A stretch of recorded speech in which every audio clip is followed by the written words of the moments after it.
We spent some time before studying rational numbers. Remember, rational numbers are any number that can be written as a fraction containing only integers. We looked at a bunch of subsets of the rational numbers. We saw the natural numbers, the whole numbers, the integers. We looked at things like fractions and decimals. We saw that the number 4 could be written as 4 over 1, 0.23 as 23 over 100. We saw if we have something like 0.17 repeating, we could write that as 17 over 99. Now, all of the numbers that do not fit into any of those categories, we call them irrational numbers. So if it's not rational, it's irrational. The irrational numbers, simply put, are the numbers that cannot be written as a fraction containing only integers. Now, what kind of numbers might those be, you ask? Well, let's take a look right here.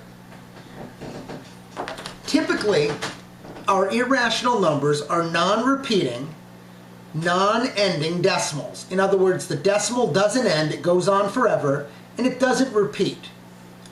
A couple examples of those are the square roots of non-perfect squares, and we'll talk about that in just a moment. So for example, the square root of 2 or the square root of 3, those will give you a decimal that goes on and on forever, never repeats, never ends. There's also some famous numbers. The number pi, for example, you've heard of that, 3.14159, and it keeps on going forever and it never ends and it never repeats. Pi is an irrational number. Another famous number is the number e, 2.71, and it keeps on going, never repeats, never ends. You use the number e in Algebra 2 or pre-calculus, and it's used extensively in the area of calculus. Now, the first question we should address is, what are the perfect squares? Well, let's take a look, and we're going to jump ahead a page in the notes to talk about the perfect squares. Simply put, the perfect squares are the list of numbers that you generate by squaring things. For example, 0 squared, 0 times 0, is 0. 1 squared, 1 times 1, is 1. 2 squared, 2 times 2, is 4. 3 squared, 3 times 3, 9. 4 squared, 4 times 4, 16. 5 squared, 5 times 5, 25. You get the idea. And we can create this list of perfect squares that are in the red boxes here. You want to be able to generate that list of numbers pretty quickly. It's a good idea to be very familiar with them and be able to create it, within 10 seconds or so, because you want to have that list handy. It'll be very useful when we begin working with square roots. Now, what can we do with these perfect squares? Well, here's what we're going to do today. I've given you a series of numbers, and the question is, what is the largest perfect square that goes into the number? And what we'll do is we'll just go through this list and figure it out. 12. 12 would be right here if it was a perfect square, but it's not. Let's go down the list to find the biggest one that goes into it. Does 9 go into 12 evenly? No. Does 4? Yes, it does. 4 times 3. And so 4 is the largest perfect square. 72. 72 would be right over there if it were on our list, but it's not. We'll go down the list to find the biggest one that goes into it. It happens to be 36. 36 times 2. 128. 128 would be right here on my list if it were a perfect square, but it's not. I'll go down the list, 121, 100, 81, until I find the largest one that goes into it. The largest one happens to be 64. 64 times 2. How about 52? 52 would be right there if it were on the list. It's not. I go down the list and I find eventually that 4 goes into 52 13 times. Finally, 96. 96 would be right up there by the 81, but it's not on our list. So we'll go down the list and we'll try the perfect squares, find the largest one that goes in evenly. I'll try 96 divided by 81, 96 divided by 64, 96 divided by 49, until it goes in evenly. Now I find that 16 is the largest perfect square that goes into it evenly. 16 times 6. Now there's several more examples for you to try. You may have to generate your perfect square list larger at times, but for the most part up to 225 does the trick. Would you please try the examples on this page, pause the video here, and we'll take a look and see how you do. Let's take a look at the answers. 175 is 25 times 7.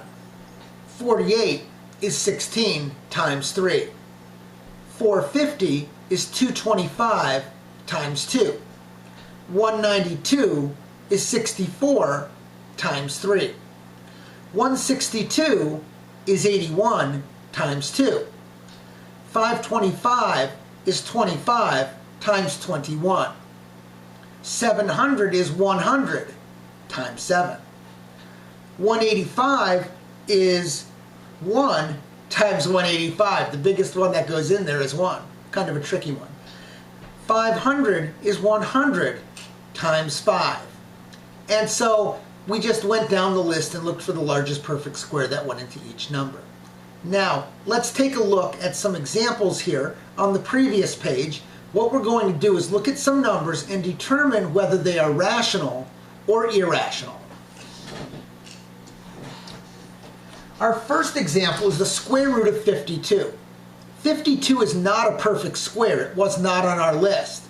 The square root of a non-perfect square is irrational, and the symbol for irrational is the letter I. 0.52, that's an ending decimal. It ends. So it's 52 over 100, which means it's rational. Square root of 25. 25 was on our list of perfect squares. The square root of 25 is simply 5, and 5 can be written as 5 over 1. So square root of 25 is rational. The square root of 0.64, type that in your calculator. You'll see that it's 0.8. 0.8 is 8 over 10. That's rational. Square root of 18. 18 is not a perfect square. It wasn't on our list. And so the square root of a number that's not a perfect square is irrational. 1 over 9, well, that's rational. That's as rational as it gets. It's a fraction with only integers. So 1 over 9 is rational. 0.1 repeating. 0.1 repeating, remember, we can write that as 1 over 9, and so that's rational. Finally, we have 0.25, 255, 2555, and it keeps going. Yes, there's a pattern here.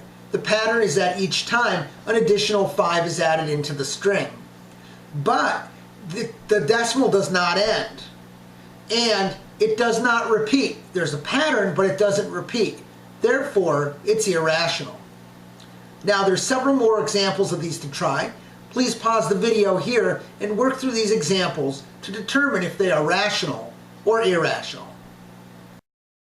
Let's take a look at the answers. 0 is rational. The number pi is irrational. 2/3 is rational. 2.5, rational. 0.3 repeating, that's 3 over 9, that's rational. 0.172589314, and it keeps going randomly, that's irrational. The number e is irrational. The square root of 91 is irrational. The square root of 81, well, that's 9, and 9 is rational. Finally, the square root of 71.25, that's not a perfect square, that number is irrational. And so this is rational and irrational numbers in a nutshell. Rational numbers can be written as a fraction containing only integers. Irrational numbers cannot.